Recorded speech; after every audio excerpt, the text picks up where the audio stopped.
Bonsoir et d'abord les primeurs de Massy. Le festival débute comme prévu ce soir dans la salle des concerts de Paul B. Soirée de musique live, 20 artistes au programme. Voici quelques images d'une répétition filmée cet après-midi avec Bombay Show Pig, 2 Hollandais, Mathias guitare et voix, Linda voix et batterie sur scène ce soir à 23 h.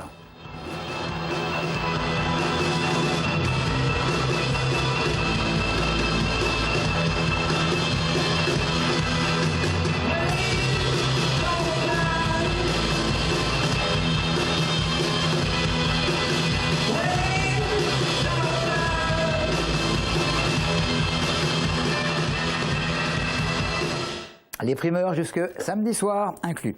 Le blocage à présent d'AT France, une entreprise de Bondoufle par 35 salariés en situation irrégulière. L'entreprise a décidé de ne plus les employer alors que ce sont ses dirigeants qui les ont fait venir en France. La CGT veut porter plainte pour travail dissimulé. L'employeur risque jusqu'à 5 ans de prison et 1500 € d'amende, 15 000 € d'amende par personne employée irrégulièrement. Depuis lundi, la maternité de Dourdan, vous le savez, est fermée à la suite d'une inspection le 15 octobre dernier de l'Agence régionale de santé. Après le décès d'un nouveau-né, à présent, le service dispose d'un mois pour se remettre aux normes, recruter du personnel, s'équiper en matériel, se réorganiser. Mais les syndicats pointent du doigt les restrictions budgétaires qui polluent, Audrey Coll, leurs conditions de travail. Jérôme et sa femme attendent un heureux événement, 5 mois qu'ils sont suivis à la maternité de Dourdan. Ils ont entendu parler de la fermeture, mais pour eux, pas de problème, les consultations sont toujours maintenues. Évidemment, ils espèrent que d'ici l'accouchement, tout sera rentré dans l'ordre. C'est un petit peu inquiétant quand même, parce qu'on aimerait vraiment que tout se déroule le mieux, que tout le monde soit bien accueilli, que tout se passe bien. Mais après, apparemment, en ce moment, ils sont en train de restructurer un peu la maternité, donc on espère que d'ici le mois de février, pour nous, l'accouchement qui est prévu février, on espère que tout sera remis en ordre et que tout aille bien, quoi. Depuis la décision lundi de l'ARS de fermer la maternité, le service a 1 mois pour se restructurer. Sages-femmes, infirmières, auxiliaires de puériculture, 6 agents supplémentaires devront être recrutés. Il faut aussi de nouveaux équipements pour les locaux et que le service se réorganise. Problème, aucun fonds n'a actuellement été débloqué.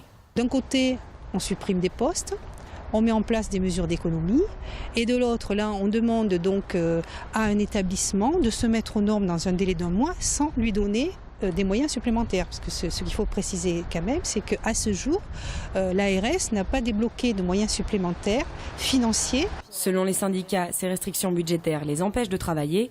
Pour eux, cette première fermeture n'est pas surprenante. Ils dénoncent un service de réanimation en sursis à Arpajon et des multiplications d'ouverture de lits à l'hôpital sud-francilien sans personnel supplémentaire.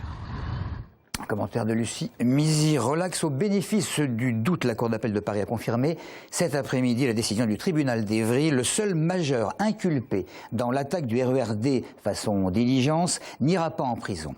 Pendant toute la durée du procès, l'avocat de Mohamed Touré a mis en avant la mauvaise qualité des images de vidéosurveillance sur lesquelles reposait principalement l'accusation. Une stratégie, Maxime Lemesne, qui semble avoir payé. Le témoignage formel d'un policier et celui plus hésitant d'une victime n'avaient pas suffi à convaincre le tribunal d'Évry en avril de la culpabilité de Mohamed Touré, seul majeur inculpé dans l'affaire de l'attaque du RERD. Son avocat, Maître Briolin, avait alors mis en avant la mauvaise qualité des images de vidéosurveillance. Il y a quelques semaines, il avait utilisé la même ligne de défense devant la Cour d'appel de Paris. Une stratégie qui s'est avérée payante. Aujourd'hui, Mohamed Touré est libre. Au final, aucun des jeunes interpellés après l'agression n'ira en prison. En juin, toujours devant le tribunal d'Évry, 11 jeunes comparaissaient pour avoir pris part à l'attaque. Tous étaient issus de Grigny 2 et faisaient sans doute partie du groupe Mafia Grigny d'Angers. Verdict pour 5 d'entre eux, de la prison avec sursis. 1 avait été relaxé, les autres avaient écopé suivant les cas d'avertissement solennel, de mesures de protection judiciaire ou encore de 70 heures de travaux d'intérêt général. Et nous venons tout juste d'obtenir la réaction de Maître Briolin, l'avocat de Mohamed Touré. Durant toute la durée du procès, il a affirmé s'appuyer sur des faits techniques plus que politiques. En réalité, il n'y avait pas la preuve formelle que Mohamed Touré avait fait ce qu'on lui reprochait d'avoir fait. Quand je dis preuve formelle, les vidéos, les caméras ne donnaient rien, inexploitable. Il y avait simplement un policier qui était formé sur la reconnaissance. Reconnaissance, il s'appuyait sur rien, sur son flair. Ça, c'est un autre débat. À noter que le prévenu ne s'est pas présenté devant la cour d'appel de Paris de toute l'après-midi. C'est le résultat d'une enquête internationale très sérieuse. 20 000 corpulences d'hommes et de femmes de 13 pays sur 4 continents ont été comparées. Les Français, particulièrement les Françaises, figurent parmi les plus minces.